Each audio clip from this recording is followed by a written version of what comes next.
ବର୍ଷା ହେଉନାହିଁ ପାଣି ଆସୁନାହିଁ କେନାଲରେ କେନାଲ ସଫେଇ ହେଉନାହିଁ ଡିପାର୍ଟମେଣ୍ଟ ସଫା କରିବା ପାଇଁ ନାରାଜ ଅଛି ଏଇଖିଣି ବି ଯାଉନି ଜୁନ୍ ମାସ ହେବା କଥା ଆସିକି ହେଇଗଲାଣି ଜୁଲାଇ ଅଗଷ୍ଟ ପାଣି ଆସୁନାହିଁ ତଳା ପାକଳ ହେଇଗଲାଣି ଆମର ରୋଇବା ପାଇଁ ବୁଢ଼ା ମୁହାଁ ଧଇଲାଣି ଆଉ ଡିପାର୍ଟମେଣ୍ଟକୁ ଆଇଛୁ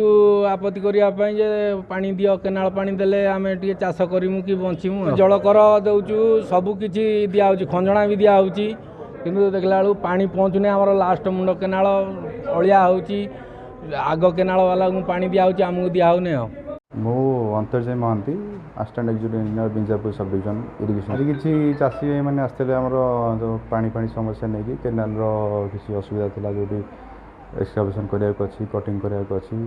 ଏଇସବୁ ସମସ୍ୟା ନେଇକି ଆସିଥିଲେ ମୁଁ ତାଙ୍କ ସମସ୍ୟାକୁ ସବୁ ଦେଖିଲି ଜାଣିଲି ଲିଖିତ ଆକାରରେ ଦେଖିଛି ସେ ଲିଖିତ ଆକାରରେ ବି ଦେଇଛନ୍ତି ତାକୁ ଆମେ ତର୍ଜମା କରୁଛୁ ଟେଣ୍ଡର ବି ଆମର ସେଠି ଅଛି ତାଙ୍କୁ ଲଗେଇକି ଆମେ ସବୁ ଚେଷ୍ଟା କରୁଛୁ ସବୁ ଯାକ ସମାଧାନ କରିବାକୁ ଚେଷ୍ଟା କରୁଛୁ।